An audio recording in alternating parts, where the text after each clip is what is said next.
Komunikasi adalah proses di mana orang yang bekerja dalam organisasi saling mentransmisikan informasi dan menginterpretasikan artinya.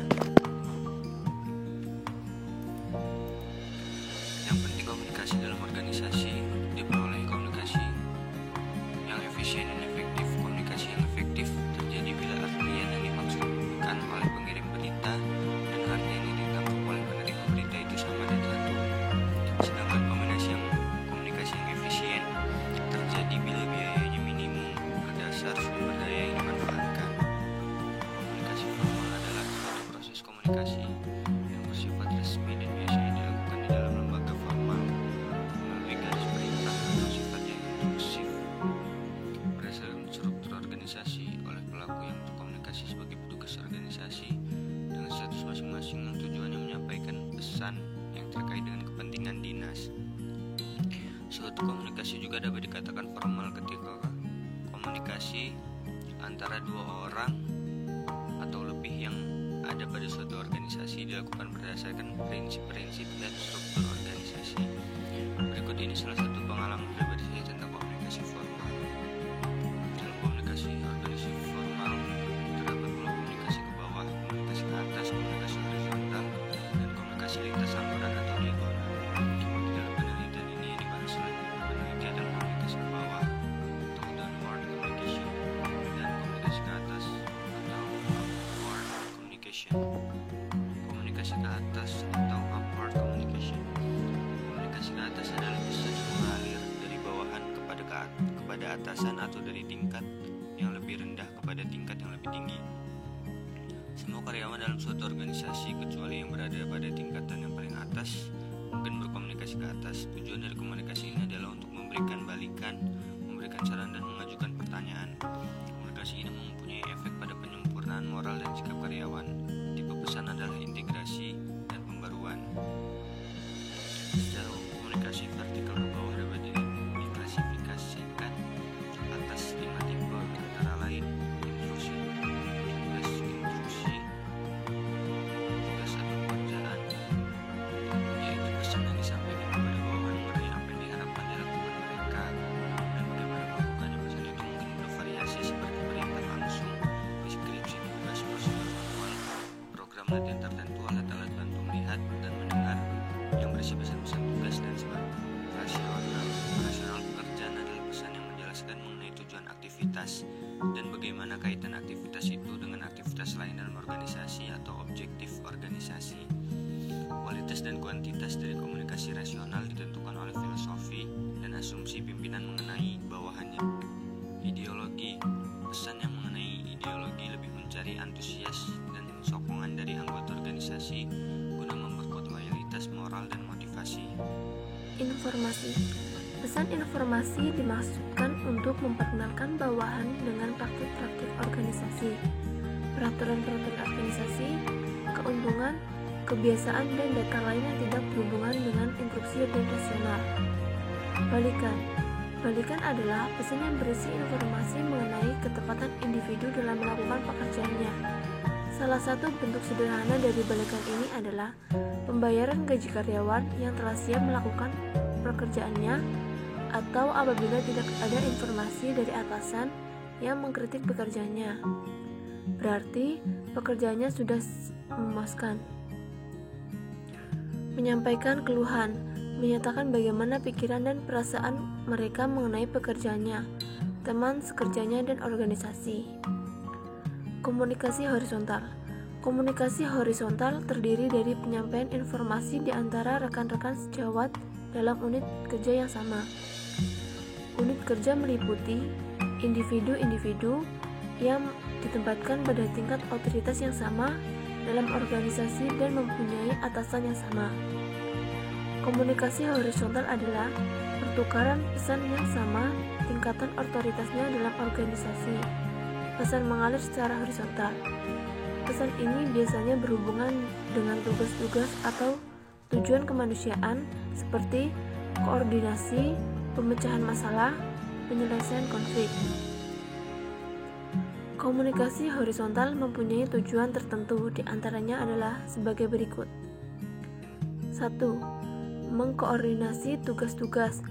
Kepala bagian dalam suatu organisasi kadang-kadang perlu mengadakan rapat untuk mendiskusikan bagaimana tiap-tiap bagian memberikan kontribusi dalam mencapai tujuan organisasi. Atau mereka harus saling bertemu untuk mengkoordinasikan pembagian tugas. 2. Saling memberikan informasi untuk perencanaan dan aktivitas-aktivitas. Ide dari banyak orang biasanya akan lebih baik daripada ide satu orang.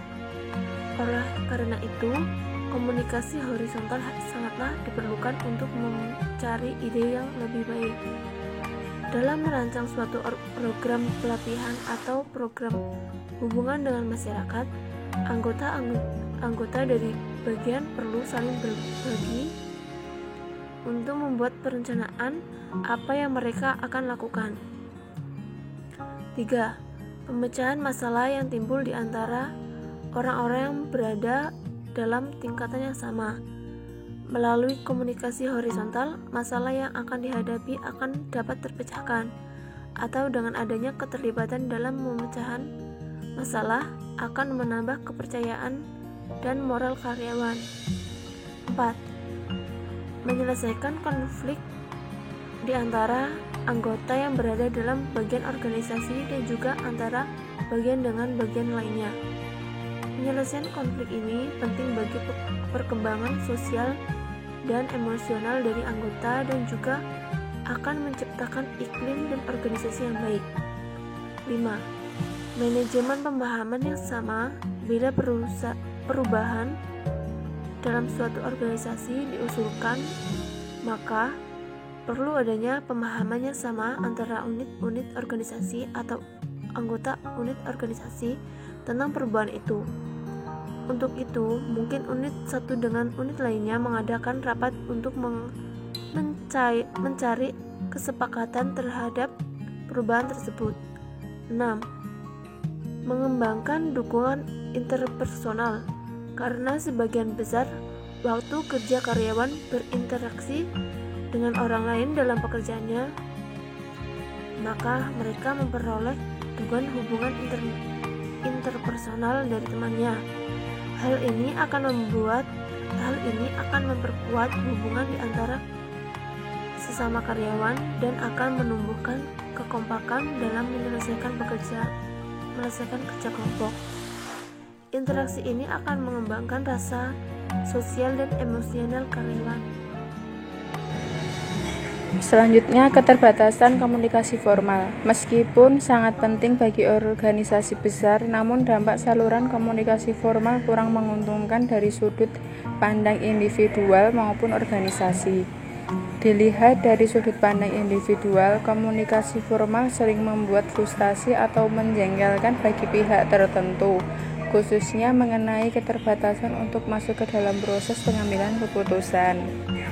Dalam struktur organisasi yang besar, untuk dapat berkomunikasi dengan manajer puncak harus terlebih dahulu melalui lapisan manajer yang ada di bawahnya. Artinya, banyak jalur yang harus dilalui untuk mendapatkan berkomunikasi secara langsung dengan manajer puncak. Kemudian, dilihat dari sudut pandang suatu perusahaan, masalah terbesar dalam saluran komunikasi formal adalah kemungkinan munculnya distorsi atau gangguan penyampaian informasi ke level yang lebih tinggi. Karena setiap keterkaitan dalam jalur komunikasi berpotensi menimbulkan kesalahpahaman. Bagaimana mengatasi hal tersebut? Yaitu salah satu caranya adalah dengan mengurangi jumlah tingkatan level dalam struktur organisasi. Semakin sedikit kaitan dalam jalur komunikasi, semakin sedikit kemungkinan terjadinya kesalahpahaman. Struktur organisasi yang mendatar dengan tingkatan organisasi yang lebih sedikit dan lebih banyak tentang rentang kendalinya akan dapat membantu mengurangi terjadinya distorsi.